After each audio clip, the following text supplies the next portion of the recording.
Akashvani 101.4 Devikulam spice FM. സാഹിത്യവേള. സാഹിത്യവേളയിലേക്ക് എല്ലാവർക്കും സ്വാഗതം. പ്രിയ ശ്രോതാക്കളെ, ഇന്ന് സാഹിത്യവേളയിൽ ശ്രീ അനിൽകുമാർ PK അവതരിപ്പിച്ച കവിതകൾ, ദീപമോൾ EU അവതരിപ്പിച്ച കഥ എന്നിവയാണ് ഉൾക്കൊള്ളിച്ചിരിക്കുന്നത്. ആദ്യം അനിൽകുമാർ PK അവതരിപ്പിച്ച കവിതകൾ. ആദ്യ കവിത കവിയുടെ ദുഃഖം. സർഗസൃഷ്ടിയുടെ വേദനയിൽ ഞാനൊരു കവിത രചിക്കുന്നു. കലയുടെ ശക്തിയിൽ ഞാൻ ലയിച്ചു പാടുന്നു. ഞാൻ എരിഞ്ഞു തീരുന്നു, ഞാൻ വെളിച്ചമേകുന്നു. സർഗസൃഷ്ടിയുടെ വേദനയിൽ ഞാനൊരു കവിത കുറിക്കുന്നു. കലയുടെ ശക്തിയിൽ ഞാൻ ലയിച്ചു പാടുന്നു. ഞാൻ എരിഞ്ഞു തീരുന്നു, ഞാൻ വെളിച്ചമേകുന്നു. ഉള്ളുരുക്കും വിധിയല്ലോ എൻ കണ്ണുനീർ തൂവിച്ചു രസിപ്പത്. ഏകനായി വിധിയെ പഴിച്ചു ഭൂമിയാമമ്മയ്ക്കു ഭാരമാകയില്ല ഞാൻ. ഉള്ളുരുക്കും വിധിയല്ലോ എൻ കണ്ണുനീർ തൂവിച്ചു രസിപ്പത്. ഏകനായി വിധിയെ പഴിച്ചു ഭൂമിയാമമ്മയ്ക്കു ഭാരമാകയില്ല ഞാൻ. ഞാനെഴുതുന്നു സമൂഹ നന്മയ്ക്കായി, ഞാനെഴുതുന്നു ലോകശാന്തിക്കായി, ഞാനെഴുതുന്നു ലോകസമാധാനത്തിനായി, ഞാനെഴുതുന്നു സർവ്വതിന്മകൾക്കുമെതിരായി. ദൂരെ മലമടക്കുകളെ മഞ്ഞുപൂടുന്നതും കണ്ടുകൊണ്ടീ വിധം ചിന്തിക്കേ. മഞ്ഞും മഴയും മാറിയൻ ജീവിതത്തിലും നിത്യവസന്തം വന്നെത്തിയെങ്കിൽ. എത്ര കഠിനം ഏകാന്തത അത്ര ആഴത്തിൽ മനസ്സു വായിക്കുവോർ വന്നെത്തിയെങ്കിൽ. ദൂരെ മലമടക്കുകളെ മഞ്ഞുമൂടുന്നതും കണ്ടുകൊണ്ടീ വിധം ചിന്തിക്കേ. മഞ്ഞും മഴയും മാറിയൻ ജീവിതത്തിലും നിത്യവസന്തം വന്നെത്തിയെങ്കിൽ. എത്ര കഠിനം ഏകാന്തത അത്ര ആഴത്തിൽ മനസ്സു വായിക്കുവോർ വന്നെത്തിയെങ്കിൽ. പല മേഖലകളിൽ പ്രവർത്തിച്ചു നാളിന്നുവരെ ഞാൻ. ശിഷ്ടമായി വരുവത് നഷ്ടങ്ങൾ മാത്രമോ? എന്തന്തരം ജീവിത വൈരുദ്ധ്യങ്ങളിലാകയാൽ ഇவ்விധം ബാഹ്യജീവിത കാഴ്ചകൾ കാണാനുണ്ടിനിയും ബാക്കിയാണല്ലോ. പല മേഖലകളിൽ പ്രവർത്തിച്ചു നാളിന്നുവരെ ഞാൻ. ശിഷ്ടമായി വരുവത് നഷ്ടങ്ങൾ മാത്രമോ? എന്തന്തരം ജീവിത വൈരുദ്ധ്യങ്ങളിലാകയാൽ ഇவ்விധം ബാഹ്യ ജീവിത കാഴ്ചകൾ കാണാനുണ്ടിനിയും ബാക്കിയാണല്ലോ. മഴ പറന്ന പുലരിയിൽ ഞാൻ എൻ്റെ മാറാപ്പു തോളിലേറ്റി നടപ്പു തുടങ്ങിയതാണല്ലോ. എന്തിനു ജനിച്ചു ഞാൻ, എന്തിനു ജീവിപ്പതു ഞാൻ, ജീവിതത്തിൻ്റെ പൊരുൾ എന്തെന്നറിയാനും വേണ്ടി. മഴ പറന്ന പുലരിയിൽ ഞാൻ എൻ്റെ മാറാപ്പു തോളിലേറ്റി നടപ്പു തുടങ്ങിയതാണല്ലോ. എന്തിനു ജനിച്ചു ഞാൻ, എന്തിനു ജീവിപ്പതു ഞാൻ, ജീവിതത്തിൻ്റെ പൊരുൾ എന്തെന്നറിയാൻ വേണ്ടി. ചിന്തിച്ചു ചിന്തിച്ചു മണ്ണിനു പോലും നോവാതെ മുന്നോട്ടു നടന്നിടവേ. എളിമയെന്നിൽ നിറയുന്നു, ഏവർക്കും വിധേയനും ഞാനാകുന്നല്ലോ. ചിന്തിച്ചു ചിന്തിച്ചു മണ്ണിനു പോലും നോവാതെ മുന്നോട്ടു നടന്നിടവേ. എളിമയെന്നിൽ നിറയുന്നു, ഏവർക്കും വിധേയനും ഞാനാകുന്നല്ലോ. കാൽപ്പനികനായിരുന്നു ഞാൻ പലപ്പോഴും, അതിനാലല്ലോ ലോകത്തെ നന്നാക്കുവാനിറങ്ങി പുറപ്പെട്ടതും. പെട്ടെന്നാർക്കും ലോകത്തെ മാറ്റത്തിനു സാധ്യമല്ലെന്നു കാണാമെന്നറിഞ്ഞിട്ടും അണ്ണാറക്കണ്ണനും തന്നാലായതെന്ന പോലെ ഞാനും പരിശ്രമിച്ചിടുന്നു. കാൽപ്പനികനായിരുന്നു ഞാൻ പലപ്പോഴും, അതിനാലല്ലോ ലോകത്തെ നന്നാക്കുവാനിറങ്ങി പുറപ്പെട്ടതും. പെട്ടെന്നാർക്കുമേ നല്ല ലോകത്തേക്കുള്ള മാറ്റം സാധ്യമല്ലെന്നു കാണാമെന്നറിഞ്ഞിട്ടും അണ്ണാറക്കണ്ണനും തന്നാലായതെന്ന പോലെ ഞാനും പരിശ്രമിച്ചിടുന്നു. ഉട്ടോപ്യൻ ചിന്താഗതിക്കാരനെന്നു പരിഹസിക്കേണ്ടാരും, വലിയ സ്വപ്നങ്ങളുള്ള എളിയ മനസ്സിനുടമ ഞാൻ. നടപ്പതില്ലാത്തതൊന്നും സ്വപ്നവും ഞാൻ കണ്ടിടാറില്ലല്ലോ. സബലമാകുമീ കിനാവുമെന്നെങ്കിലും എനിക്കുറപ്പുണ്ട്. ഉട്ടോപ്യൻ ചിന്താഗതിക്കാരനെന്നു പരിഹസിക്കേണ്ടാരും, വലിയ സ്വപ്നങ്ങളുള്ള എളിയ മനസ്സിനുടമ ഞാൻ. നടപ്പതില്ലാത്തൊരു സ്വപ്നവും ഞാൻ കണ്ടിടാറില്ലല്ലോ. സബലമാകുമീ കിനാവുമെന്നെങ്കിലും എനിക്കുറപ്പുണ്ട്. ചന്തമുള്ള വലിയ കിനാക്കളത്തമേൽ എന്നോടിഴ ചേർന്നതായിരുന്നല്ലോ. തെറ്റുകളില്ലാത്തൊരു ജീവിതം ആശിച്ചു ഞാൻ, വലിയ മനുഷ്യരെന്ന പേരു ലഭിച്ചിടുവാൻ വേണ്ടിയുമല്ലല്ലോ. ചന്തമുള്ള വലിയ കിനാക്കളത്രമേൽ എന്നോടിഴ ചേർന്നതായിരുന്നല്ലോ. തെറ്റുകളില്ലാത്തൊരു ജീവിതം ആശിച്ചു ഞാൻ, വലിയ മനുഷ്യനെന്ന പേരു ലഭിച്ചിടുവാൻ വേണ്ടിയുമല്ലല്ലോ. കാട്ടാളനാക്കുന്നതെന്തിനു വേണ്ടിയെന്നാകിലോ, മാനുഷാദയെന്നുരുവിട്ടു ക്രൂര കാഴ്ചകൾ കണ്ടു മടുത്തിട്ടു ഞാൻ. കാലമെന്ന മഹാവിധിയുടെ സത്യത്തെയാരും അസത്യം കൊണ്ടു മൂടിടാൻ നോക്കിടേണ്ടതില്ലല്ലോ.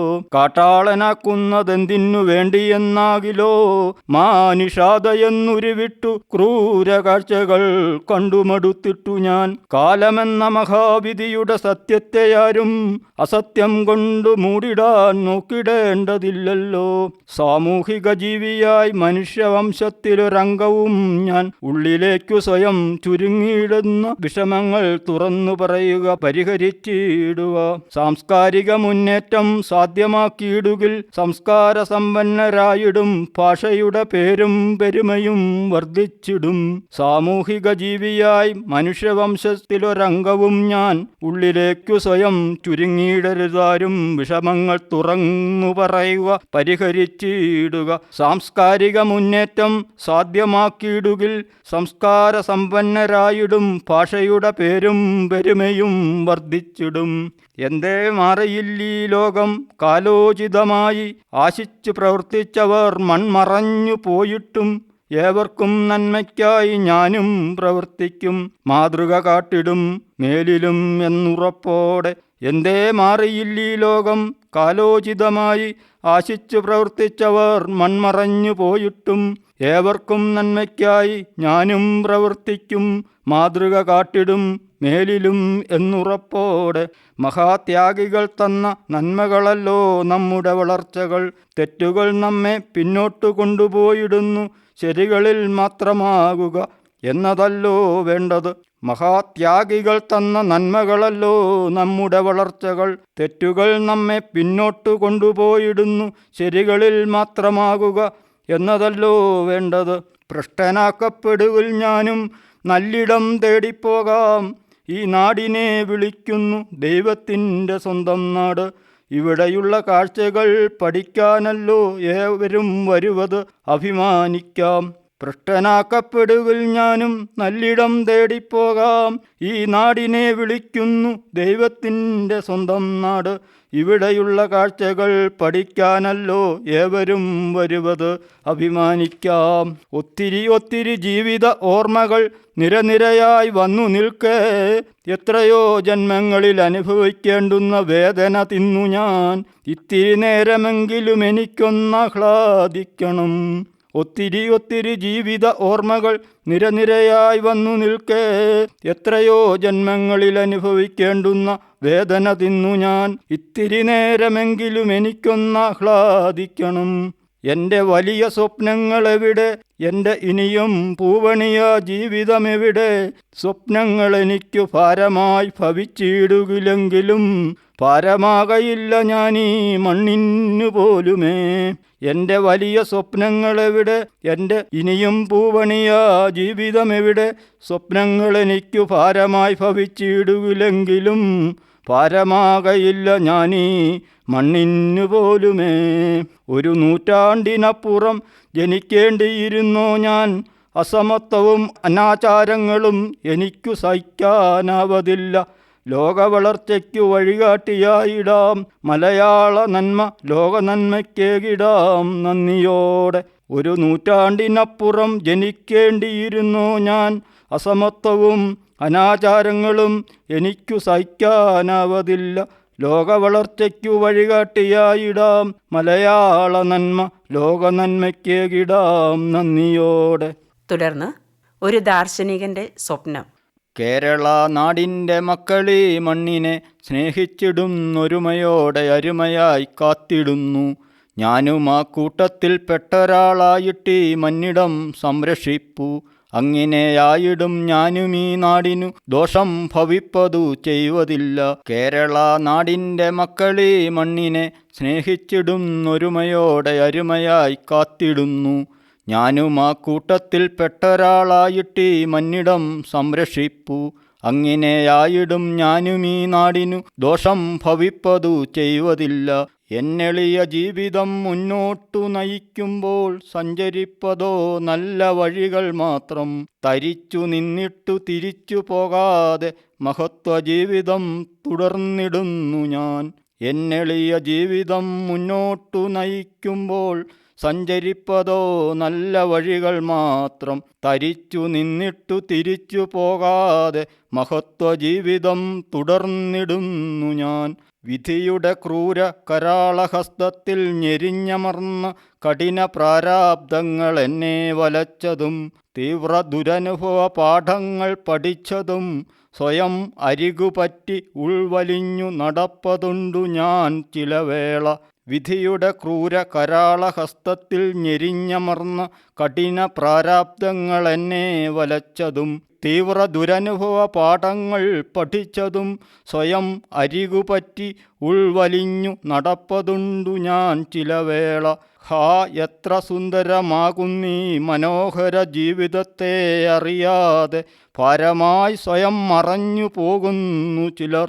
ഞാനും അതുപോലെയെങ്കിലും വീണ്ടെടുത്തതാണീ ജീവിതത്തെ തകർച്ചയിൽ നിന്ന് പലപ്പോഴായി. ഹാ, എത്ര സുന്ദരമാകുന്നീ മനോഹര ജീവിതത്തെ അറിയാതെ ഭാരമായി സ്വയം മറഞ്ഞു പോകുന്നു ചിലർ. ഞാനും അതുപോലെയെങ്കിലും വീണ്ടെടുത്തതാണീ ജീവിതത്തെ തകർച്ചയിൽ നിന്ന് പലപ്പോഴായി. ഒരു മരമോ ഒരു മൃഗമോ ഒരു പക്ഷിയോ ആയി ജനിച്ചിരുന്നെങ്കിലെന്നു ചിന്തിച്ച കാലമുണ്ടായിരുന്നു. ഒരു മരമോ ഒരു പക്ഷിയോ ഒരു മൃഗമോ ആയി ജനിച്ചിരുന്നെങ്കിലെന്നു ചിന്തിച്ച കാലമുണ്ടായിരുന്നു. ഒരു നല്ല പൂവായിരുന്നു ഞാനെനിക്കന്ന്. പൂവിൻ്റെ നൈർവല്യവുമായിരുന്നെൻ്റെ ഹൃദയത്തിനന്ന്. തേനുണ്ണാൻ വണ്ടുകൾ പാറി വരാറുണ്ടെൻ്റെ ചുറ്റിനും. പൂമ്പൊടി തേടി പൂമ്പാറ്റകളുമെത്തുന്നു അനുദിനം. ഒരു നല്ല പൂവായിരുന്നു ഞാനെനിക്കന്ന്. പൂവിൻ്റെ നൈർമല്യവുമായിരുന്നെൻ്റെ ഹൃദയത്തിനന്ന്. തേനുണ്ണാൻ വണ്ടുകൾ പാറി വരാറുണ്ടെൻ്റെ ചുറ്റിനും. പൂമ്പൊടി തേടി പൂമ്പാറ്റകളുമെത്തുന്നു അനുദിനം. കാലം കൊഴിഞ്ഞു പോകെ പോകെ ഞാനൊരു ബിംബമായി സ്വയമൊരു പ്രസ്ഥാനമായി മാറിയല്ലോ. അകങ്കാഴ്ചകൾ കണ്ടത്ഭുതമാർന്നു ദർശനങ്ങളെന്നെ ദാർശനികനാക്കി മാറ്റിയല്ലോ. കാലം കൊഴിഞ്ഞു പോകെ പോകെ ഞാനൊരു ബിംബമായി സ്വയമൊരു പ്രസ്ഥാനമായി മാറിയല്ലോ. അകങ്കാഴ്ചകൾ കണ്ടത്ഭുതമാർന്നു ദർശനങ്ങളെന്നെ ദാർശനികനാക്കി മാറ്റിയല്ലോ. കോഴി കൂവി ഞാൻ ഉണർന്നു പുലരിയിൽ ഞെട്ടി. ഇക്കണ്ടത് എന്നുയർച്ചയല്ലയോ കിനാവു മാത്രമോ. അല്ലീ വാക്കുകൾ കൂടി പറയുന്നു. ഏവരുമൊരു നാൾ മൺമറഞ്ഞു പോയിടും. നാടെന്ന സത്യം നിലനിന്നിടുമെക്കാലവും. സ്നേഹിക്ക നാടിനെ ഏറെയേറെ. കോഴി കൂവി ഞാൻ ഉണർന്നു പുലരിയിൽ ഞെട്ടി. ഇക്കണ്ടത് എന്നുയർച്ചയല്ലയോ കിനാവു മാത്രമോ. അല്ലീ വാക്കുകൾ കൂടി പറയുന്നു. ഏവരുമൊരു നാൾ മൺമറഞ്ഞു പോയിടും. നാടെന്ന സത്യം നിലനിന്നിടുമെക്കാലവും. സ്നേഹിക്ക നാടിനെ ഏറെയേറെ. അനിൽകുമാർ പി കെ അവതരിപ്പിച്ച കവിതകൾ കേട്ടല്ലോ. ഇനി ദീപമോൾ ഇയു അവതരിപ്പിച്ച കഥ കേൾക്കാം. കഥയുടെ പേര് മിഴി അറിയാതെ. ഏയ് മാഷേ, എന്തൊരു ഉറക്കമാണിത്. ദേവൂട്ടിയെ സ്കൂളിൽ കൊണ്ടുപോകണ്ടേ? അവളുടെ ആദ്യ ദിവസം അല്ലേ ഇന്ന്. എന്നിട്ടെന്താ ഇങ്ങനെ മടി പിടിച്ച് കിടക്കുന്നത്? മായ ടീച്ചറുടെ ശബ്ദമാണ് ശശിധരൻ മാഷിനെ ഉണർത്തിയത്. നേരം നന്നേ വെളുത്തിരിക്കുന്നു. പെയ്യാൻ മടിച്ച് മൂടിക്കെട്ടി മുഖം വീർപ്പിച്ച് നിൽക്കുന്ന കാർമേഘങ്ങൾ. നനുത്ത കാറ്റ് ഇടയ്ക്കിടെ ജനലിലൂടെ ഉള്ളിലേക്ക് കടന്നു വരുന്നു. ഒന്നുകൂടി പുതപ്പിനടിയിലേക്ക് ചുരുണ്ടുകൂടാൻ ആഗ്രഹം തോന്നിയെങ്കിലും മാഷ് കിടക്ക് വിട്ട് എണീറ്റു. ഇന്ന് എന്തൊക്കെയാണാവോ പൊല്ലാപ്പ് എന്ന ആത്മഗതവുമായി നേരെ അടുക്കളയിലേക്ക് നടന്ന മാഷിനെ വരവേറ്റത് മായ ടീച്ചറുടെ പദം പറച്ചിലാണ്. ആ മാഷ് എണീറ്റോ? ചായ ഇപ്പോൾ തരാം കേട്ടോ. ഈ മുട്ട കൂടി പൊരിച്ചു കഴിഞ്ഞാൽ എൻ്റെ പണിയെല്ലാം തീർന്നു. പറയുന്നതിൻ്റെ ഇടയിൽ തന്നെ മാഷിന് ചായ കൊടുത്തു ടീച്ചർ. ചായ കുടിച്ചിട്ട് വേഗം ഒരുങ്ങണേ. മോൾ എണീറ്റോ ആവോ? ഞാൻ പോയി നോക്കട്ടെ. നനഞ്ഞ കൈകൾ സാരിത്തുമ്പിൽ തുടച്ചുകൊണ്ട് ടീച്ചർ മുറിയിലേക്ക് പോയി. മാഷേ എന്ന ഉച്ചത്തിലുള്ള വിളി കേട്ട് അയാൾ മുറിയിലേക്ക് ചെന്നു. കട്ടിലിലെ തലയിണയിൽ കെട്ടിപ്പിടിച്ച് കരയുന്ന ടീച്ചറിനെയാണ് അയാൾ കണ്ടത്. മാഷ് സാവധാനം ടീച്ചറുടെ അടുക്കൽ ചെന്നു. ആ ശിരസ് തന്നിലേക്ക് ചേർത്ത് അവരെ ആശ്വസിപ്പിക്കാൻ ശ്രമിച്ചു. എത്രയോ വട്ടം ഈ രംഗത്തിന് താൻ സാക്ഷിയായിരിക്കുന്നു. പുറത്ത് പെയ്യാൻ മടിച്ച കാർമേഘങ്ങൾ എല്ലാം ടീച്ചറുടെ മിഴികളിൽ പെയ്തിറങ്ങി. ടീച്ചറെ ചേർത്തണച്ച് ഭക്ഷണമേശക്കരികിലേക്ക് നടന്നു മാഷ്. ദോശയിൽ ചട്നി ഒഴിച്ച് വായിൽ വെച്ച് കൊടുക്കുമ്പോഴും തേങ്ങലടങ്ങാതെ ചുണ്ടുകൾ വിതുമ്പിയിരുന്നു. പതിവ് ഗുളിക കഴിക്കാൻ കൊടുത്ത ശേഷം കിടക്കയിൽ കൊണ്ടുപോയി കിടത്തി. പതിയെ മയക്കത്തിലേക്ക് ഊർന്നു വീണ ടീച്ചറിനെ അലിവോടെ ഒരു നിമിഷം മാഷ് നോക്കി നിന്നു. തിരികെ ഉമ്മറത്തെ ചാരുകസേരയിൽ അഭയം തേടി. മനസ്സിലൂടെ 1000 ചിന്തകൾ ഘോഷയാത്ര നടത്തി. ഓർമ്മകൾക്ക് നാവുണ്ടായിരുന്നെങ്കിൽ തൻ്റെ ഏകാന്തതയെ മാറ്റി നിർത്താമായിരുന്നു. ഓർമ്മകളുടെ വേലിയേറ്റത്തിൽ മുങ്ങിപ്പോയി മാഷ്. നേരം വെളുത്തു തുടങ്ങിയില്ല. മഴ പെയ്തു തോർന്ന ജൂൺ മാസത്തിൽ കോടമഞ്ഞു വിരിച്ച വഴി. ദേവുമോളുടെ 5ാം പിറന്നാൾ ദിനത്തിൽ മായയും മോളും കൂടി വെളുപ്പാങ്കാലത്ത് അമ്പലത്തിൽ പോകാൻ വഴിയിൽ നിൽക്കുമ്പോൾ ഇരുളിനെ കീറിമുറിച്ച് കടന്നു വന്ന ഒരു വാഹനം മോളെ ഇടിച്ചു തെറിപ്പിച്ച് കടന്നുപോയി. മായയുടെ ഉച്ചത്തിലുള്ള നിലവിളി കേട്ടു കിടക്ക വിട്ടെണീറ്റ് ശബ്ദം കേട്ട ഭാഗത്തേക്ക് ഓടി വന്നപ്പോൾ വഴിയരികിൽ കണ്ട കാഴ്ച മാഷ് ആ ഓർമ്മയെ തൂത്തെറിയാൻ എന്നവണ്ണം തല കുടഞ്ഞു. മോളുടെ ചേതനയെത്തിയ ശരീരം അഗ്നിയുടെ നാമ്പുകൾ ഏറ്റുവാങ്ങുമ്പോൾ മായ ഒന്ന് ഞെട്ടിവിറച്ചു. തൻ്റെ കരവലയത്തിൽ നിന്നും ഊർന്ന് താഴെ വീണ അവൾ ബോധരഹിതയായി. ഉണർന്നെണീറ്റത് പുതിയൊരു ലോകത്തേക്കായിരുന്നു. മോളുടെ ഓർമ്മകളിൽ ചിന്തകൾ പിരിയുന്ന അവസരങ്ങളായിരുന്നു. സ്കൂളിൽ പോകാൻ താല്പര്യമില്ല. മോളോട് സംസാരിച്ചു കൊണ്ട് നടക്കുന്നു. ആദ്യമൊക്കെ അതത്ര ഗൗനിച്ചില്ല. ലീവ് നീട്ടിയെടുത്തു. 1 മാസം കഴിഞ്ഞിട്ടും സാധാരണ നിലയിലേക്ക് എത്താത്തതുകൊണ്ട് വീട്ടുകാരുടെ കൂടി അഭിപ്രായം മാനിച്ച് നല്ലൊരു മനഃശാസ്ത്ര വിദഗ്ധനെ കാണാൻ പോയി. കുഞ്ഞ് നഷ്ടപ്പെട്ട ദുഃഖം മൂലമുണ്ടായ ഷോക്കിൽ നിന്നും മായയ്ക്ക് മോചനം കിട്ടിയില്ല. അങ്ങനെ ഇരിക്കെയാണ് മാഷ് അവിചാരിതമായി മായയുടെ ഫോൺ എടുത്തു നോക്കിയത്. മോളുടെ പടങ്ങൾ, അവൾക്ക് ഇഷ്ടമുള്ള ഉടുപ്പുകളെ, നിരവധി പോസുകളിൽ. മാഷ് സാവധാനം വാട്സപ്പ് തുറന്നു നോക്കാത്ത അനവധി മെസ്സേജുകൾ. ഏതാണ്ട് ഉപേക്ഷിച്ച് കളഞ്ഞിരുന്നു മായയുടെ ഫോൺ. എങ്കിലും സമയം കിട്ടുമ്പോൾ ചാർജ് ചെയ്തിരുന്നു. വെറുതെ മെസ്സേജുകൾ തുറന്നു വായിക്കാൻ തുടങ്ങിയ മാഷിന് എല്ലാവരും പരിചിതരായിരുന്നു. ടീച്ചറിൻ്റെ വിശേഷങ്ങൾ അന്വേഷിച്ചും തങ്ങളുടെ സങ്കടത്തിൽ പങ്കുചേർന്നും നിരവധി മെസ്സേജുകൾ. അതിനിടയിൽ മുഖമില്ലാത്ത ഒരു പേര്, ഒരുതരം പ്രത്യേക പേര്, വായിച്ചെടുക്കാൻ പ്രയാസം തന്നെ. കുറേ മെസ്സേജുകൾ തുറന്നു നോക്കാതെ ഉണ്ട്. Last message ഡിലീറ്റഡാണ്. അതാരാണെന്നറിയാൻ മാഷിന് ജിജ്ഞാസ തോന്നി. മായയുടെ പരിചയവലയത്തിലെ എല്ലാവരും തനിക്കും പരിചയമുള്ളവർ തന്നെ. എന്നിരുന്നാലും ഈ നമ്പർ ആലോചിച്ച് നോക്കിയിട്ട് ഓർമ്മ വരുന്നില്ല. മാഷ് സാവധാനം മെസ്സേജുകൾ വായിച്ചു നോക്കാൻ തുടങ്ങി. എന്തേ എന്നെ മാറ്റി നിർത്തുന്നു? നീ പറഞ്ഞിട്ടല്ല ഞാൻ നല്ല കുട്ടിയായത്. നീ ഇല്ലാതെ എനിക്ക് പറ്റില്ല.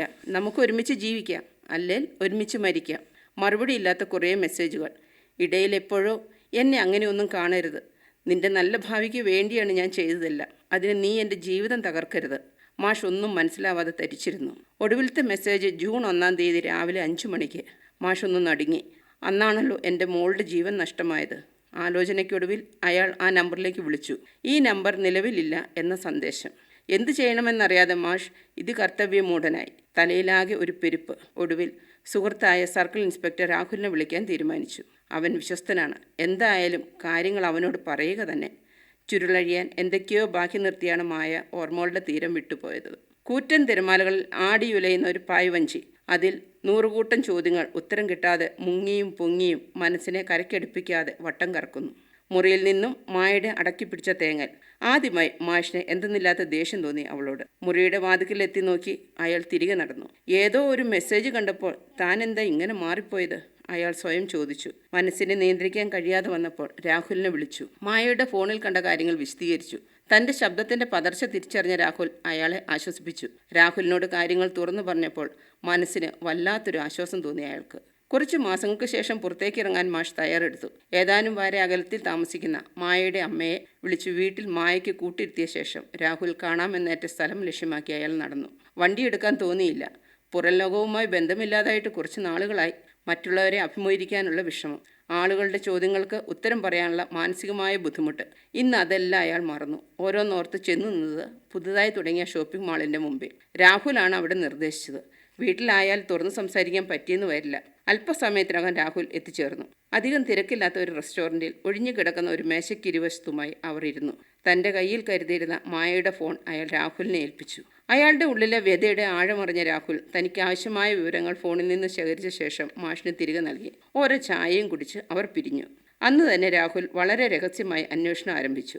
അയാളുടെ അന്വേഷണം എത്തിച്ചേർന്നത് നഗരത്തിൻ്റെ പ്രാന്തപ്രദേശത്ത് ആരും അറിയപ്പെടാതെയുള്ള ഒരു ലഹരി വിമുക്ത ആരോഗ്യ കേന്ദ്രത്തിലാണ്. അതിൻ്റെ ഡയറക്ടറായ ഫാദർ പോൾ കൊന്നക്കാടിൻ്റെ അടുത്ത് രാഹുൽ എത്തി വിവരങ്ങൾ പറഞ്ഞപ്പോൾ അദ്ദേഹം അയാളെ അടുത്തുള്ള മുറികളിലൊന്നിലേക്ക് കൊണ്ടുപോയി. ഭിത്തിയോട് ചേർത്ത് മുഖം തിരിഞ്ഞു നിൽക്കുന്ന ഒരു യുവാവ്. മഹി, ഫാദർ സ്നേഹപൂർവ്വം വിളിച്ചു. ആ ചെറുപ്പക്കാരൻ ഒന്ന് മടിച്ചു നിന്ന ശേഷം പതിയെ മുഖം തിരിച്ചു. രാഹുൽ അവനെ നോക്കി. കണ്ണുകളിൽ ക്ഷീണം ഘനീഭവിച്ചിരിക്കുന്നു. പറ്റ വെട്ടിയ മുടി. എന്താ ഫാദർ? അവൻ ചോദിച്ചു. ഇദ്ദേഹം നിന്നെ കാണാൻ വന്നതാണ്. അവൻ ചോദ്യഭാഗത്തിൽ രാഹുലിനെ നോക്കി. രാഹുൽ ഫാദറിനോടൊപ്പം തിരികെ നടന്നു. അയാളെ ആരാണ് ഇവിടെ കൊണ്ടുവന്നത്? ഓഫീസിൽ എത്തിയപ്പോൾ രാഹുൽ ഫാദറിനോട് അന്വേഷിച്ചു. അയാളുടെ അമ്മയാണ്. അദ്ദേഹം മറുപടി നൽകി. അയാൾ ഒരു കൊലയാളിയാണ്. അക്കാര്യം ഫാദറിന് അറിയാവോ? രാഹുൽ തുടർന്നു. ഇയാൾ മൂലം ജീവൻ നഷ്ടമായ ഒരു പിഞ്ചുകുഞ്ഞ്, അതിനെ തുടർന്ന് മനോനില നഷ്ടമായ അമ്മ, കുടുംബത്തിനുണ്ടായ ദുരന്തം ഒറ്റയ്ക്ക് അനുഭവിക്കുന്ന അച്ഛൻ. ഇല്ല, എനിക്കതേപ്പറ്റി അറിയില്ല, ഫാദർ രാഹുലിനെ നോക്കി പറഞ്ഞു. ഇപ്പോൾ എങ്ങനെയുണ്ട് അവൻ്റെ അവസ്ഥ? ഏറെക്കുറെ മെച്ചപ്പെട്ടു. ഏകദേശം ഒരാഴ്ച കൊണ്ട് നോർമലാകും. രാഹുൽ നടന്ന സംഭവം ചുരുക്കി പറഞ്ഞു. എന്നാൽ ഞാൻ ഒരാഴ്ച കഴിഞ്ഞു വരാം. അന്ന് ഫാദർ എനിക്ക് അവനുമായി സംസാരിക്കാൻ ഒരു അവസരം തരണം. സമ്മതം നൽകി ഫാദർ രാഹുലിനെ യാത്രയാക്കി. ഒരാഴ്ചയ്ക്ക് ശേഷം രാഹുൽ മാഷിനോടൊപ്പമാണ് അവിടെ ചെന്നത്. മുറ്റത്തെ മനോഹരമായ പൂന്തോട്ടം നനയ്ക്കുകയായിരുന്നു മഹി. അയാളുടെ അടുത്തേക്ക് അവർ ചെന്നു. അധികം മുഖവരിയില്ലാണ്ട് രാഹുൽ മഹിയോട് കാര്യങ്ങൾ അന്വേഷിച്ചു. രാഹുലിൻ്റെ കൂടെ പുതിയ ഒരാളെ കണ്ടപ്പോൾ ഒന്ന് പതറിയെങ്കിലും ഒന്നൊന്നായി രാഹുലിൻ്റെ ചോദ്യങ്ങൾക്ക് ഉത്തരം കൊടുത്തു. അധ്യാപികയായ മായ ടീച്ചർ ഒരു ബോധവൽക്കരണ കോഴ്സിൻ്റെ ഭാഗമായാണ് മഹിയുടെ സ്കൂളിലെത്തിയത്. ടീച്ചറിൻ്റെ ക്ലാസ് വളരെ രസകരമായിരുന്നു. ക്ലാസ് കഴിഞ്ഞ് പോകുമ്പോൾ ടീച്ചർ ഞങ്ങൾക്ക് മൊബൈൽ നമ്പർ തന്നിരുന്നു. പിന്നീട് കോവിഡ് കാലം. 2 വർഷം വീട്ടിൽ ഒതുങ്ങിക്കൂടി. ഇടവേളകളിൽ ചില പുതിയ കൂട്ടുകെട്ടുകൾ. അവരിൽ നിന്നും പകർന്നു കിട്ടിയ ദുശീലമായിരുന്നു മയക്കുമരുന്നിന് തന്നെ അടിമയാക്കിയത്. പതിയെ പതിയെ തൻ്റെ സ്വഭാവം മോശമായി. ലഹരിക്ക് വേണ്ടി എന്തും ചെയ്യാൻ തയ്യാറായ തന്നെ അവർ ഉപയോഗിക്കുകയായിരുന്നു. അങ്ങനെയാണ് ടീച്ചറിനെ ഞാൻ ആദ്യമായി വിളിക്കുന്നത്. പരിചയം പുതുക്കിയ ടീച്ചർ എനിക്കുണ്ടായ മാറ്റങ്ങളൊന്നും അറിഞ്ഞിരുന്നില്ല. വളരെ ആസൂത്രിതമായി ഞാൻ ടീച്ചറിനെ ഉപയോഗപ്പെടുത്തി. പലപ്പോഴും പണം നൽകി സഹായിച്ചു. ഒടുവിൽ എങ്ങനെയോ എന്നെക്കുറിച്ച് അറിഞ്ഞ വിവരങ്ങൾ എന്നോട് ചോദിച്ചു. എൻ്റെ മറുപടി ടീച്ചറിന് താങ്ങാനാവില്ലായിരുന്നു. അവരെക്കുറിച്ച് മറ്റൊരു തരത്തിൽ മാഷിനോട് ഞാൻ പറയുമെന്ന് ഭീഷണിപ്പെടുത്തി. പൊന്മുട്ടയിടുന്ന താറാവിനെ വിട്ടുകളയാൻ മടിയായിരുന്നു തനിക്ക്. അതിനുവേണ്ടി എന്തും ചെയ്യാൻ തയ്യാറായ തന്നെ ഒഴിവാക്കുവാൻ ടീച്ചർ ശ്രമിച്ചു. അതിൻ്റെ പ്രതികാരം എന്ന നിലയിലാണ് അവരെ വാഹനമിടിച്ച് കൊല്ലാൻ തയ്യാറായത്. പക്ഷേ ബലിയാടായത് ടീച്ചറിൻ്റെ മകളായിരുന്നു. മഹി വിങ്ങിപ്പൊട്ടി. സത്യം തിരിച്ചറിഞ്ഞ മാഷിന് കുറ്റബോധം തോന്നി. ഞാൻ കീഴടങ്ങാൻ തയ്യാറാണ്. മാപ്പർഹിക്കാത്ത തെറ്റാണ് ഞാൻ ചെയ്തത്. ഏതു കോടതിയിലും കുറ്റമേറ്റു പറഞ്ഞ് ശിക്ഷ അനുഭവിച്ചോളാം, മഹി പറഞ്ഞു നിർത്തി. മാഷിൻ്റെ ക്ഷമാപൂർവമായ പരിചരണത്തിൽ മായ ടീച്ചർ സാവധാനം ജീവിതം തിരികെ പിടിച്ചു. ഇന്ന് മറ്റൊരു ജൂൺ 1-ാം തീയതി. 2 ആൾക്കുമുള്ള ഭക്ഷണം തയ്യാറാക്കിയ ടീച്ചർ മാഷിനെ ഉറക്കത്തിൽ നിന്നും വിളിച്ചുണർത്തി. നേരിയ ചാറ്റൽ മഴയുടെ നിഴൽപ്പാടിലൂടെ അവരുടെ വാഹനം സ്കൂൾ ലക്ഷ്യമാക്കിയ യാത്രയായി. ചിരിച്ചു യാത്രയാക്കിയ തൊടിയിൽ പൂത്തുവിടർന്ന പൂക്കൾ മറ്റൊരു വസന്തത്തെ മാടി വിളിച്ചു. ദീപാമോൾ EU അവതരിപ്പിച്ച കഥ, അനിൽകുമാർ PK അവതരിപ്പിച്ച കവിതകൾ എന്നിവയാണ് സാഹിത്യവേളയിൽ നിങ്ങൾ ഇതുവരെ കേട്ടത്.